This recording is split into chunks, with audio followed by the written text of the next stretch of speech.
extraordinaire quand même. On ferme des classes. On n'a pas respecté les tests. Non mais hier, j'avais au téléphone sur une autre antenne une dame qui dit voilà, j'ai ma petite fille de 5 ans, ils ont fermé la classe. D'accord. 30 élèves, ils ont fermé la classe. Bon, où vont ces enfants? On les envoie chez les grands-parents parce que les parents travaillent.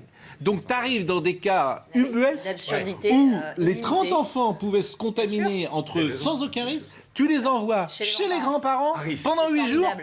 Qui sont parfois vaccinés. Pour toi, mais c'est pas. Mais vous n'allez pas au bout du raisonnement.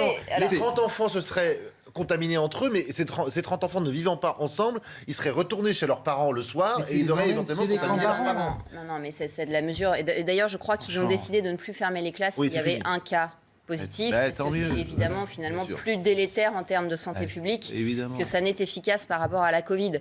Le rapport de Claire Hédon sur la santé mentale des enfants, qui était déjà très dégradée avant la crise, rappelle que le chaos que ça sème de fermer une classe du jour au lendemain avec des parents qui ne sont pas rentiers, ils ne peuvent pas s'arrêter de travailler comme ça. C'est catastrophique, ça fait perdre tous les repères à l'enfant. Il y a déjà des chutes de résultats et des retards d'apprentissage. Il faut évidemment pas maintenir cette mesure. Bon, on va venir prise de parole avant restriction. Parce que ce qui va être dit aujourd'hui, évidemment, ne changera rien. C'est-à-dire que le nombre de contaminations va continuer. C'est-à-dire que ce qui va être décidé là ne va pas freiner la contamination. On va te mettre Il n'y a qu'un truc qui freine la contamination, vous le savez bien, c'est les mesures, drastiques. Donc, confinement, couvre-feu, des choses comme ça. Il n'y a que ça. Néanmoins, Pascal, l'année dernière... Je ne vais pas vous dire autre chose, vous le savez comme moi. On n'avait pas le vaccin l'année dernière. Oui. Le président de la République a refusé de confiner, de faire des couvre-feux. Oui. Non, il y avait couvre-feu. Quasiment pas. Enfin, il y avait couvre-feu jusqu'à 21h, jusqu'au mois de mai. Attendez. Excusez-moi, j'ai mangé des pains de noisettes pendant 6 mois chez moi. Il n'y a pas eu de confinement. Je ne vois pas aujourd'hui, alors qu'effectivement, il y a une augmentation des contaminations, mais il y a encore une décorrélation par rapport à l'hôpital. Bien sûr. Et tant mieux. Je pense qu'on peut tenir. Essayons, on peut tenir. Mais ce qui va être annoncé, je vous mets mon billet. En fait, où on dit...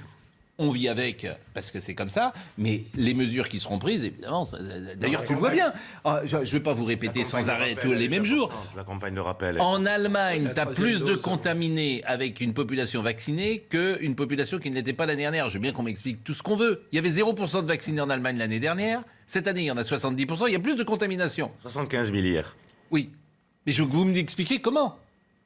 Explique ce vaccin sur la transmission, on le sait, on le dit. Il ne sert à rien. Non, c'est pas qu'il sert à rien, mais il est beaucoup plus faible. Mais ça veut dire quoi, beaucoup plus faible? Ça veut dire qu'il est à 40-50% d'efficacité sur la transmission et 90% sur les formes graves. C'est les études qui le montrent aujourd'hui. Et ce qui montre effectivement le nombre de contaminations. Mais ça ne m'explique pas comment, même que l'année dernière, il y avait 0% de... en Allemagne des gestes barrières, ils sont beaucoup moins disciplinés qu'en France. Ça, c'est une réalité. Les Allemands sont moins disciplinés que nous. Sur les gestes barrières, oui. Alors, que va annoncer... Vous n'arriverez pas à le convaincre. Mais c'est pas que j'ai... Ça fait un an qu'on essaye. Mais j'ai quasiment déposé le bilan. Quelque chose dans votre raisonnement. Vous dites que la seule manière de lutter contre la circulation, c'est un vaccin qui n'empêche pas la transmission? Plus vous allez vacciner, plus vous allez avoir une augmentation de la transmission.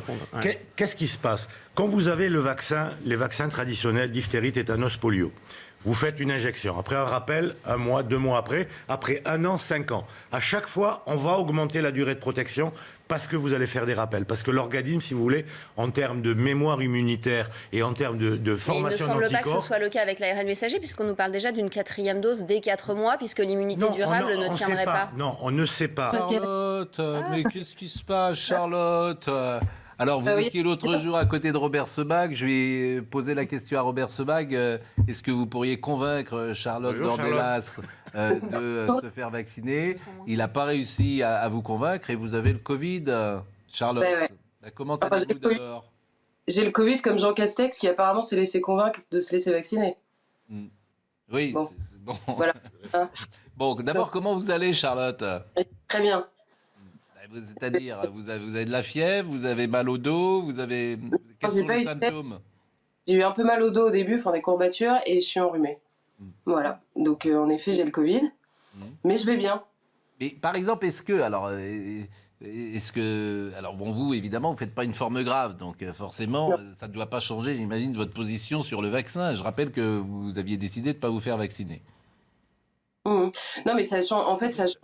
Pourquoi, Charlotte, vous n'avez pas voulu vous faire vacciner? Vous êtes une femme raisonnable, pourtant. J'adore, ça commence bien. Non, en effet, je suis une femme raisonnable, c'est peut-être pour ça, en fait. C'est que depuis le début de cette crise, j'essaye de ne pas trancher de manière définitive sur un truc qui change tous les 2 jours. Et je note qu'on est assez peu à le faire depuis le début. Et la deuxième chose, c'est que j'essaye de réfléchir par rapport à la situation. Or, la question du vaccin, depuis le début, j'entends une seule chose, c'est vrai sur cette maladie comme sur les autres, j'entends des médecins qui disent la meilleure chose, quelle que soit la maladie, c'est l'immunité naturelle quand on peut l'obtenir. Or, je constate que nous n'avons pas tous le même risque en face de ce virus depuis le début et que, en l'occurrence, je ne fais pas partie d'une population spécifiquement à risque. Alors, vous allez me dire, j'ai eu de la chance, ça aurait pu être un Covid beaucoup plus grave. C'est vrai, mais statistiquement, ça n'était pas vrai, en fait. Donc, c'est simplement ça que je vois. Et depuis le début, ce que je supporte pas, c'est l'injonction permanente à faire des trucs qui changent le lendemain. On nous a dit tout et le contraire de tout. Et il se trouve qu'à partir du moment où la vaccination, où le gouvernement ne décide pas de faire une vaccination obligatoire, c'est bien qu'elle n'est pas obligatoire. Donc, je ne comprends pas pourquoi ça se transforme en leçon de morale systématique à partir du moment où chacun, personnellement, prend un risque. Le vaccin n'empêche pas la transmission, on l'a tous remarqué, et le vaccin empêche pour les personnes qui risquent statistiquement de faire une forme grave, de la faire, c'est entendu. Je fais pas partie de cette population-là, donc voilà. Donc j'ai pas tellement... Et le Covid long, ça vous fait pas peur? Bah non. Robert, le Covid lent, je comprends pas ce que vous dites, puisqu'il y a eu une statistique sur l'année dernière, 20%, c'était 2% des lits hospitalisés et 20% en termes de... Mais non, écoutez, quand vous regardez, je l'ai regardé cette étude, qu'est-ce qu'on fait? On prend les entrées. La 3e dose, j'ai vu que... Et ça, c'est toujours intéressant d'ailleurs. Les Français, ils veulent ça. 67% sont favorables à la 3e dose. 40% totalement, 27% plutôt pour, mais 67% c'est exact. C'est très important, ça, de dire que les Français, ils veulent ça. Il y a 51 millions de personnes qui ont été vaccinées avec 2 doses. Hein. Oui, mais je veux dire, êtes-vous pour ou contre une 3e dose de vaccin contre la Covid pour tous? Alors, selon l'âge, ça varie un peu. 45% chez les 18-24 ans, 78% évidemment chez les plus de 65 ans. Mais depuis le départ, moi je pense que Ça vous étonne? Pourquoi ça m'étonne? Parce que je ne suis pas de ce camp-là. Oui, mais en fait, moi, j'ai jamais eu peur de la Covid depuis le départ. Bah, vous avez dit le mot réponse, vous avez dit le mot peur. Depuis le départ, moi, j'ai pas eu peur, donc et je m'aperçois que les gens ont peur. Mais oui, mais c'est un mécanisme logique, c'est-à-dire qu'au départ, moi, j'ai pas peur et les autres ont peur. Il y a une pandémie qui fait effraction. Vous vous sentez invulnérable. Il y a une pandémie qui fait effraction. Vous n'avez jamais eu de gros problèmes de santé, vous vous sentez invulnérable. J'ai eu l'extrême-onction. Qu'est-ce que vous me racontez? C'est exact. Alors, c'est exactement l'inverse. Pascal et moi, on a été confrontés jeunes. Oui, je vous raconterai un jour. Et moi aux urgences et au risque de mourir. Je pense que c'est exactement le contraire, c'est l'inconnu qui fait peur. Voilà. Quand on a été confronté à la mort, à la maladie très grave, on a moins peur. Je me souviens de rien, moi aussi. Mais le mécanisme, il est simple. Je me souviens de rien. Je me souviens complètement.